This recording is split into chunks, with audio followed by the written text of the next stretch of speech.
মামলা করেছিলেন যে ভারতীয় চ্যানেলগুলো বাংলাদেশে মিথ্যা তথ্য ছড়ায় এবং বিভিন্ন আগ্রাসন অর্থাৎ আমাদের স্বাধীনতা বিরোধী কথা বলে এবং তাদের এমনকি স্ক্যানার যে একটা ইয়ে আছে সংস্থা, সেখানে স্ক্যানার এরা কিন্তু তদন্ত করে দেখলো যে 59 চ্যানেল বাংলাদেশে তারা ভুয়া নিউজ করে। তাছাড়া বাংলাদেশে কেবল টেলিভিশন আইনে এটা নিষেধাজ্ঞা বলা আছে এবং সেখানে 19 দ্বারা বিধিনিষেধ আছে। এই মামলাটা করেছিলাম চ্যানেল বন্ধের ব্যাপারে। আজকে মহামান্য হাইকোর্ট যখন ফাতেমা নজিব এবং জাস্টিস শিকদার মোহাম্মদ রাজি আদালতে যখন মামলা ওঠে, তখন আমি ওনার ম্যানসারকে বললাম, লর্ডশিপ আমাদের অতীব জরুরি এবং আমরা এটা আমরা শুনানি করতে চাই। তো উনি একটু কথা হচ্ছে, আমার সাথে কথা বলছে, বলে এক পর্যায়ে বললো যে এটা তো একটা অতি গুরুত্বপূর্ণ বিষয়, এই ম্যাটারটা অ্যাটর্নি জেনারেল শোনা ছাড়া তো আমরা কিছু বলতে পারি না। উনি বললো যে তাহলে অ্যাটর্নি জেনারেল আপনি করেন, আজকে আমি শুনানি করতে চাচ্ছি। উনি যখন সময় দেয় তখন বলেন না, এটা আসলে লং শুনানি, এটা আফটার ভ্যাকেশনে এটা করতে হবে। তো উনি আসতে ভ্যাকেশন রাখছে উপস্থিত, অর্থাৎ অ্যাটর্নি জেনারেলের জন্য উনি রাখছেন এইসব আজকে এখানে। আমি রিটে আমি চেয়েছি যে আমি রিটে বলছি যে আমাদের দেশে যে চ্যানেলগুলো, ভারতীয় চ্যানেলগুলো চলে, কিসের মাধ্যমে চলে? আমরা দেখলাম যে এখানে আমাদের কোনো চ্যানেল ভারতে চলে না, কিন্তু আমাদের এখানে চ্যানেলগুলো চলে ফ্রি টু এয়ার চ্যানেল। অর্থাৎ আমাদের দুটো চ্যানেল আছে, একটা পেয়ার চ্যানেল, একটা free to air channel. Free to air channel আনতে হলে বাংলাদেশ ব্যাংকের অনুমতি লাগবে, এটা 7 ধারা বলা আছে আমাদের কেবল টেলিভিশন আইনের, সেখানে নাই। তো আমি বলছি সেখানে যেখানে আসে না আসে, আমরা বলেছি যে এইগুলো আমাদের অবৈধ এবং বিশেষ করে আমাদের কতগুলো 10 ধারা 9 ধারা এগুলো লঙ্ঘনীয় হচ্ছে, তার বিশৃঙ্খলা সৃষ্টি করছে এবং সমাজে একটা যে বিভিন্ন কন্টেন্টগুলো তৈরি করে এখানে পাঠায়, এগুলো সঠিক না। তাছাড়া ইদানিং আমাদের দেশে যেমন আমাদের আইনজীবী মারা হত্যা হলো ইসকন কি জানি সদস্য ইয়া করে, অর্থাৎ তারা উস্কানিমূলক বক্তব্যগুলো দিচ্ছে, এগুলো আমাদের দেশের শান্তি শৃঙ্খলা অখণ্ডতা নষ্ট হয়। এই জন্য আমি রিটটা করেছি জনস্বার্থে। সবগুলো চ্যানেল বলেছি, কারণ আমাদের এইটা এই জন্য বলেছি, এখানে আইনি বলা আছে যে ফ্রি টু এয়ার চ্যানেল যেগুলো আছে, এটা কিন্তু যেগুলো পেয়ার চ্যানেলগুলো আছে, পেয়ার চ্যানেলগুলো কিন্তু বাংলাদেশ ব্যাংকের অনুমতি সাপেক্ষে করতে হবে। তো অনুমতি নিল কি নিল না, এটাও বাংলাদেশ সরকারের কাছে আছে কিনা আমি জানি না। এই তথ্য অর্থাৎ সরকার বলতে তথ্য মন্ত্রণালয় বোঝায়, তথ্য মন্ত্রণালয় জব দিয়ে করতে হবে যে কী কী চ্যানেল বাংলাদেশে অনুমতি নিয়েছে, এগুলো কিন্তু এখানে নাই, স্পষ্ট না। বাংলাদেশে বর্তমানে যে স্যাটেলাইট কোম্পানি লিমিটেড, তারা তো অনুমতি দিছে, কারণ বাংলাদেশের যে বঙ্গবন্ধু স্যাটেলাইট যেটা ইউজ করে, এটা তো নাম বঙ্গবন্ধু কিছু করার নাই, কিন্তু এটা নাম পরিবর্তন করলে হয়তো করতে হবে, সেটা অন্য বিষয়।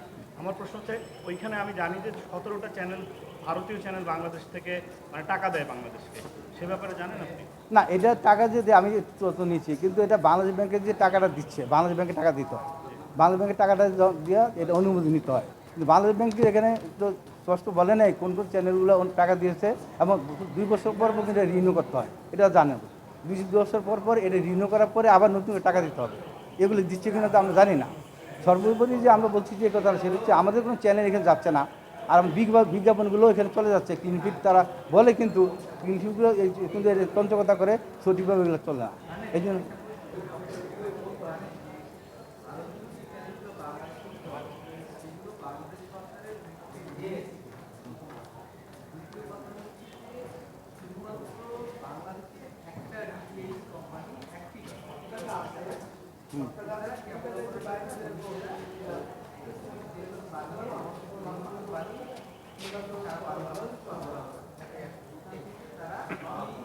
হ্যাঁ,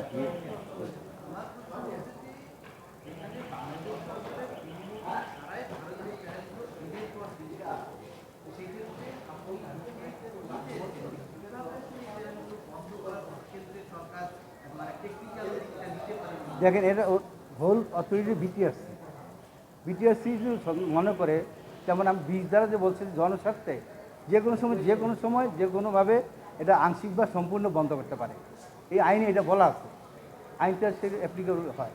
সেই জন্য বলছি যেখানে নাকি তারা আমাদের ফ্রি টু এয়ার চ্যানেলগুলো চালায়, এরা এই চ্যানেলগুলো এখানে চলার কথা না, আকাশ সঙ্গী যেটা আর কি চলার কথা নেই, যেটা চালাচ্ছে তারা চালাচ্ছে অনুমতি নিচ্ছে কি না, এটা কিন্তু আগে যেমন একটা মোহাম্মদের গ্রুপ ছিল, তার 3টা চ্যানেল চালাইতো মোহাম্মদের গ্রুপ, এটা যেমন নাই। আর প্রত্যেকটা ইয়ার লাইসেন্সের নেওয়া যায় 2 বছর, যারা এটা চালায়, যেমন কি আমাদের প্রতিটা ইয়াতে ওই যে আমাদের কেবল অপারেটরগুলো যে ইয়াগুলো নিচ্ছে, যেমন কেউ একটা ভাড়া করে নিল একটা চ্যানেল নিয়ে তার নিজস্ব আবার ডিটিএস তৈরি করে, ব্রডব্যান্ড যেটাকে তৈরি করে এগুলা বিভিন্ন বাসা বাড়ি থাকে। সেই জন্য বলছি যেগুলো আছে আমরা জানি না, যেহেতু বিপক্ষ শুনানি হওয়ার পরে রোজ যদি আদালত মনে করে দিবে, তা শুনানি হওয়ার পরে বোঝা যাবে গভর্নমেন্ট কী উত্তর দিচ্ছে, সেটুকুই ডিপেন্ড করবে।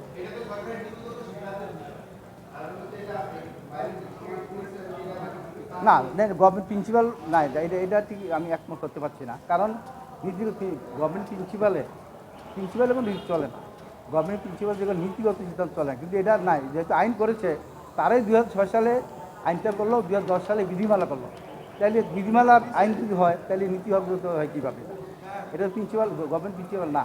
গভর্নমেন্ট নীতি হলো যেটা গভর্নমেন্ট নীতিমালা ভিন্ন জিনিস, কিন্তু তারা আইন করেছে যে এটা কীভাবে চলবে, কীভাবে চলবে না। সেই কারণে আমি আসছি। এটা শোনার পরে বোঝা যাবে যে আসলে আমাদের প্রতি মেরিট